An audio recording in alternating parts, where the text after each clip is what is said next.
Live from the Business RadioX studio inside Renaissance Bank, the bank that specializes in understanding you. It's time for North Fulton Business Radio. And hello again, everyone. Welcome to another edition of North Fulton Business Radio. I'm John Ray, and folks, we are broadcasting from inside Renaissance Bank in beautiful Alpharetta. And if you're looking for a bank that's big enough to handle pretty much any need you can throw at them, they've got all the bells and whistles that you need for your business here at Renaissance, but they're small enough to do it in a personal way. That's a magic combination, and I've found that at Renaissance myself, and so have my clients that use Renaissance. So go check them out. RenaissanceBank.com is the website. They've got 200 offices across the Southeast ready to serve you, and I think you will be glad to learn more about their services. RenaissanceBank.com. Renaissance Bank, understanding you, member FDIC. And now I want to welcome Titania Jordan. Titania is the Chief Parent Officer and Chief Marketing Officer with Bark Technologies. Titania, welcome. Hi, thank you so much for having me. Yeah, thanks so much for coming on. So let's talk about Bark Technologies and how you're serving folks out there. Sure. So Bark Technologies is a company located right here in Atlanta, Georgia, started by a dad of two who was actually working at Twitter at the time, and his oldest son received a device that could connect to the internet and let everybody in the internet connect to his child. And given what he knew about social media and technology in general, and the existing landscape of parental controls and monitoring, he realized there was a major need for something like Bark. So he took a big risk, left Twitter, started Bark. That was July 2015. I joined shortly thereafter to help scale marketing and branding and awareness and speak on behalf of the brand. And so it's been an honor to be a part of it for that long. You know, we now help protect over 6.6 million children across the globe. Our artificial intelligence, which I'll talk about in a minute, is used in close to 4,000 school districts across the United States. So it's definitely grown, and just so incredibly grateful. Wow. What great work, and important work for sure. I have to ask before we get too far away from this, you're the Chief Parent Officer, and I was asking folks, Titania before we came on if I could get some parenting advice, and she said no. So what does it mean to be the Chief Parent Officer? We know what Chief Marketing is, but what's Chief Parent Officer? Well, you know, in the early days of startup land, you wear a lot of hats. And so as one of 8 employees doing multiple jobs, there wasn't a title that clearly encompassed everything that I was doing. And I was, a C-level executive at the company. And because I was the go-to for taking press hits, we had a lot of inbound interest. That's just where we landed. It was an all-encompassing title. Mm-hmm. And honestly, from a branding and marketing standpoint, not everybody wants to talk to the CMO, right? But much like you were interested in talking to the Chief Parent Officer, that title worked for helping to land even more coverage. So we went with it. Yeah, I like that. I like that. So let's explain the technology. Sure. First of all, for those that aren't aware of your company, let's explain how the technology works. Absolutely. So we're using artificial intelligence, which I know is a huge buzzword right now, and has been for many years, but even more so now with the proliferation of ChatGPT and alternatives. But we're using data science and language models and contextual models to analyze children's digital signal, whether that's text, email, photos, video, audio, social media messages, etc. So our AI is analyzing all of that. Then if it detects problematic content, or problematic people like predators, we will then send an alert to parents and caregivers via text and email, letting you know, hey, here's what happened. Here's where it happened. Here's when it happened. And here are next steps for what to do about it. Here's how to talk to your child about suicidal ideation. Here are, next steps and hotlines you should reach out to if your child is, a victim of abuse or cyberbullying, et cetera. Got it. So it's an actual device that people can buy that you've essentially made modifications from a software point of view and AI point of view to, I guess, insert these capabilities, if you will. So that's part of it. When we initially launched, we were an application that parents could download on their phone or use on their desktop. It was software. Mm-hmm. And then we quickly expanded to hardware. We're not only analyzing and detecting and alerting for issues, but we're now helping to monitor the internet and filter the internet that is either, that your child is accessing via mobile or, in home or at school, helping with screen time, limiting it, allotting it, et cetera. And then most recently, we launched the Bark phone, and that was in December of 2022. Mm-hmm. And the reason we launched the phone is because so many parents were signing up for the Bark application and service and suite of products. And the phones that their children had, whether they were iPhones or Android phones, there were some limitations there to what we could monitor because of, companies that we could not control, like Apple.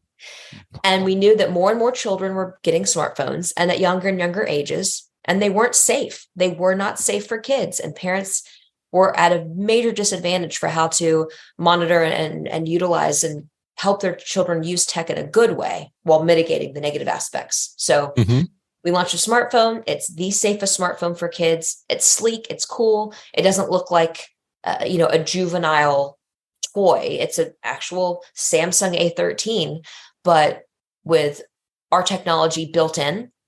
So yeah, I love to talk about our phone because it is the most powerful offering out there, but it comes with a caveat, which is I never, ever, ever want to push a parent to get their child a smartphone before their child is ready, even though it's fully, you're fully capable of turning it into a brick, right? That just tells time and nothing else. Right.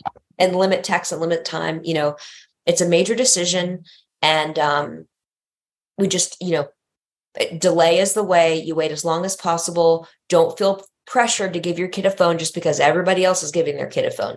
But if and when you do decide that it is time for your child to have a smartphone, I'm thrilled that there's now finally a safer, better option and that we offer it. Well, yeah, and I jumped ahead to the phone because that's really the exciting part of it. It is. It's very exciting. Yeah, it's very exciting. But just to be clear, you still offer the app. Yes. And that's still out there, and that legacy offering from the company. And correct me if I'm wrong, but the app is good for any phone. I mean, Samsung is obviously an Android. Yes. But the app is good for any phone. So it covers folks that have an Apple. Exactly. Yeah. A lot of kids already have smartphones. Right. And that's, what we launched with in 2015 was the Bark app to help monitor your children's text messages, email, and then over 30 social media platforms to help you be in the know. Mm-hmm. So you said something there that I think is really important, is that sometimes there might be a false sense of security that parents might have in technology. And I think you, and thank you for this, we're very clear about it with us too. In our technology, just because we give you this technology, parents, does not mean you ought to use it exactly, whenever you know about it, right? I mean, you've got to make a decision that makes sense for your own child or children. Exactly. Yeah. You see it when you go out to restaurants, right? Young children on devices so parents can eat in peace. And it's a blessing and a curse. I'm saying this not from a place of judgment, but as a mom of a 14-year-old who has made these same mistakes and wishes she could go back.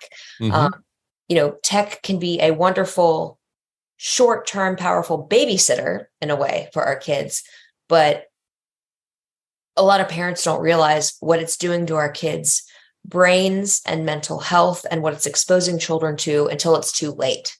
And so it's really important that we as adults understand the landscape where our children are spending time before we just give them this very powerful tool and then have to try to walk it back.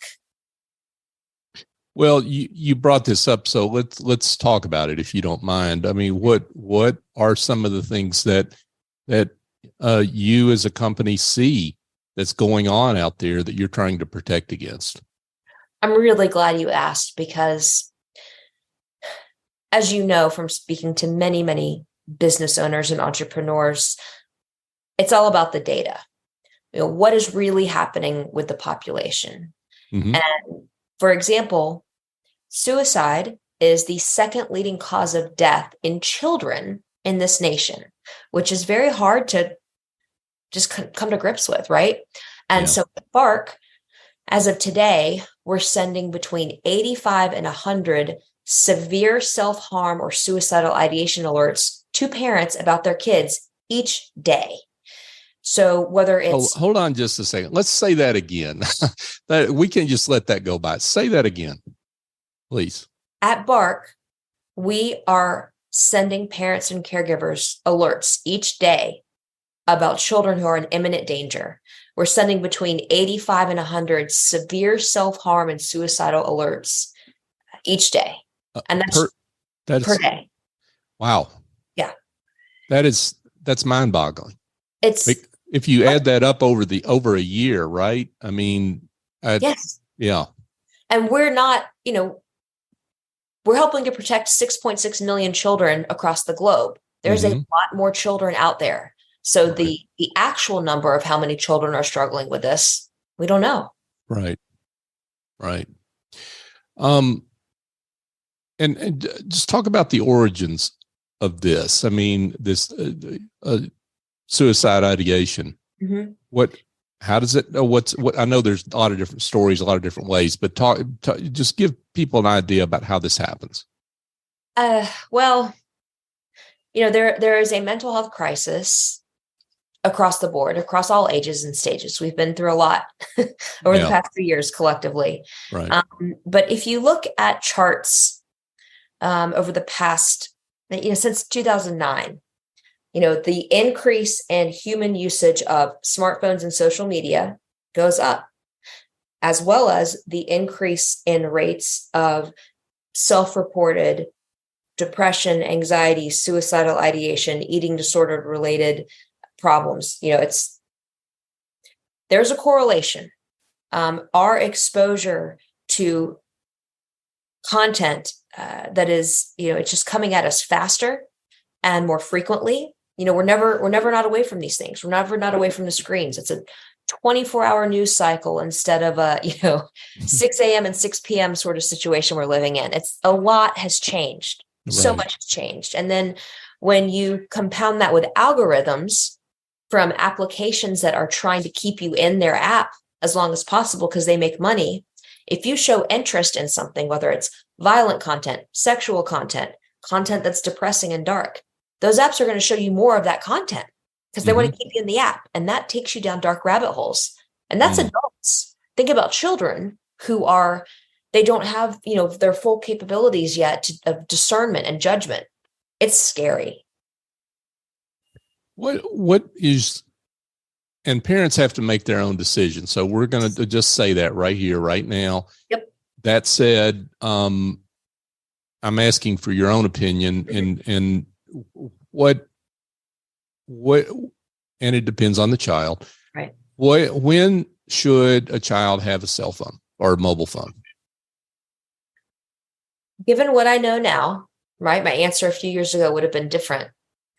But given what I know now, I would say waiting until 8th grade at least is probably your best bet.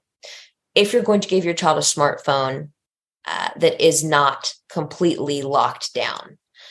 If you live in a dual household or your child has health issues and needs ability to call 911 quickly, or there's a lot of use cases that go outside of this. But if you want to give your child, a supercomputer that has the ability to access the internet and TikTok and adults, et cetera, I would please wait until at least 8th grade, age 13, 14. Even then, that is too young and too soon for some.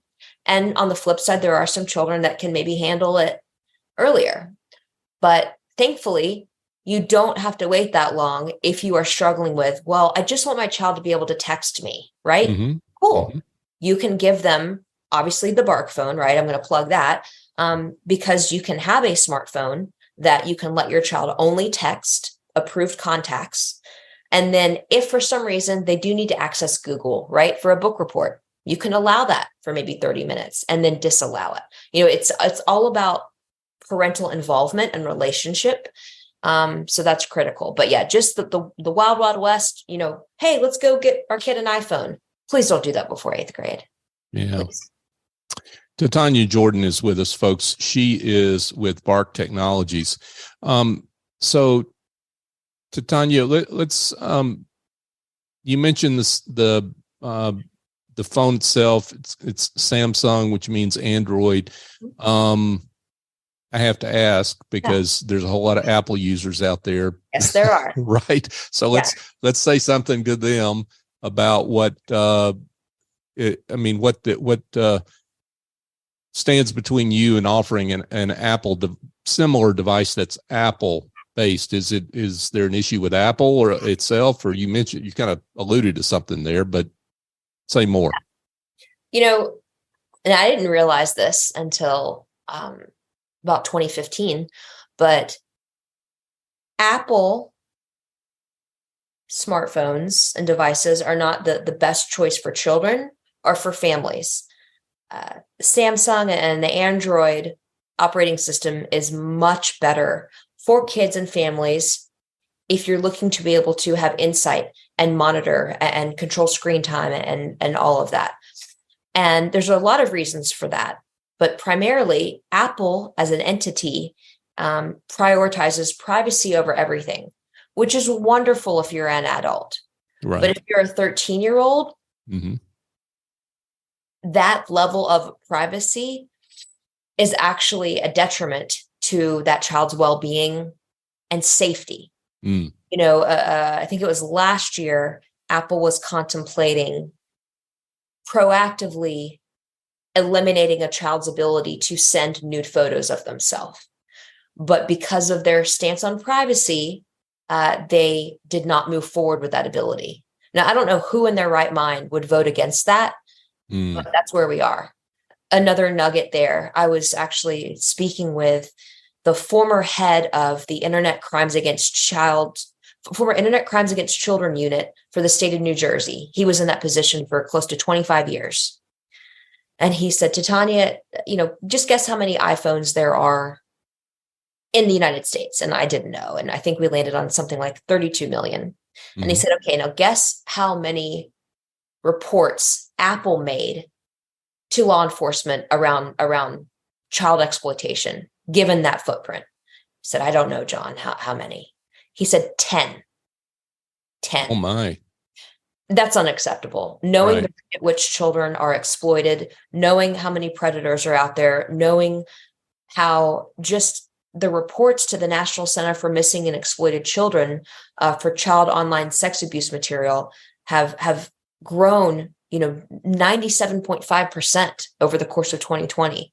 That is completely unacceptable. So, I can go on and on and on about why Apple is not the best phone for kids, even though they have, family sharing where you can connect your kid's account and manage their screen time. Every single iOS update that comes out releases new features that make it harder for parents to parent their kids effectively in a way that prioritizes their in real life safety and their mental health. So another name that is out there right now for a lot of reasons is TikTok. And you knew I was going to bring this up. So There's let's talk about that app and there's some specific reasons why that app needs to be on the radar screen for parents and their kids. Yeah. When it comes specifically to children, right? If you're not a member of law enforcement or, a high ranking security official that does some really serious stuff, highly sensitive, confidential information on your phone, that's one bucket that we're not worried about at Bark, right? Because we're dealing with children. So if you're worried about privacy and national security, and you're an adult in that sort of profession, you should absolutely be worried about TikTok. You should not have it on your phone. If your employer has not already made sure you don't have it, you should probably proactively not do that because there's way too many risks. And if you read their terms of service, if you've watched the hearings, you'll know why. But when it comes to kids, there's a whole nother set of issues with TikTok. And primarily, it's the inability for parents to be able to utilize their parental control offerings effectively. I'll talk about that in a second. And it's the harmful algorithms. So I'll start with their bogus parental controls. So because they were under so much scrutiny, they launched family pairing, where I will open my TikTok app, go to my son's phone, open his TikTok app, scan the QR code, connect our accounts. So great, cool, making parents feel good, like they've done something, right? No, not at all. Because then my son takes a few steps, goes into his room, shuts the door, clicks the 3 dots at the top right, and says, unlink from mom's account. They don't ask my permission. They do tell me, they say, oh, Jackson has unlinked his TikTok account from your account. Thanks. Thank you for nothing. And they're out there promoting this, oh, we've got this family pairing and safety tools. And it's like, no, you don't. You absolutely don't. And there's a lot more I can say there. I get very angry and passionate about it because it's not okay. It's not right. It's not right to purport to have something that's safe that isn't, right? That's like selling people a door with a lock that doesn't actually lock. Right. It's unethical in my opinion. So there's that. But the algorithms, so many entities have done studies, Wall Street Journal, New York Times, you name it, Google it, just, the rate at which children can be surfaced, very problematic, dark, violent, graphic sexual content, suicidal themes, like it can happen just like that.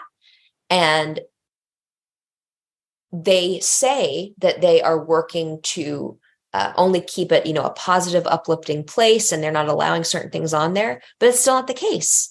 There's a great deal of misinformation. And, finally, what's really scary, honestly, we all as adults, a lot of times, thanks to Google, will now turn to Dr. Google first, right? We like to Google symptoms before we even call our doctor.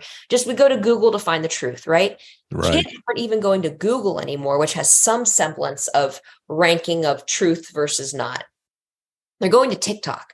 They're going to TikTok as their first source of information, much like we went to an encyclopedia. And that's terrifying. Wow. Yeah. So let's talk to parents where I guess you might say, to use an old cliche, the cat's out of the bag. So, that, right. And they're concerned about like what's going on and how do they modify where they are with their children and technology and maybe introduce some of the technologies that you have. Yeah. Thank you for asking that, because it's not all doom and gloom, right? We want to give people some hope and some action steps. The people listening right now are most likely problem solvers, not problem dwellers. So if your children do not yet have access to tech, iPads, smartphones, smart TVs, etc., great. You're in a wonderful position. Have some open, honest, candid conversations with them about, what's to come, what's expected in your household, and keep that line of communication open. Please delay introducing it for as long as you can. And before you give them access to anything, make sure you have navigated it first. Don't buy them a PlayStation with a couple games and you haven't looked at it first. Is there a chat function where they can chat with anybody in the world, including tricky adults? You should know that. And anything that your child can access, there are usually built-in free parental controls that come with that tech. So take a minute, Google the name of whatever it is, plus parental controls, and see how to set those up. Is it more work for us parents? Yes. Is it critical? Absolutely. You put seatbelts on your kids, you put sunscreen on them, also use parental controls for, if they're spending upwards of 8 hours a day with connected tech and devices. Now, if your children already have access, chances are they've seen some things, and chances are they maybe haven't told you about them. So again, it goes back to that conversation of, hey, I just want to let you know that, I love you. This is a safe place. And because you have this access that I never did as a kid, there's some things that I might not know. And there's some things that I might regret. And I want you to know that if you ever see anything that is scary or confusing or maybe exciting or just interesting, I want you to know that you can come and talk to me about that. I want you to know that I'm a safe place. I'm not going to freak out. I'm not going to punish you. My goal is to not take away your access or your form of entertainment. But my goal is to make sure that, much like I keep you safe and on the right path in real life, I do the same with your tech, because there's so much more you can access. So it's conversations, it's awareness, it's utilizing the parental controls that are free and built in with the tech that you have.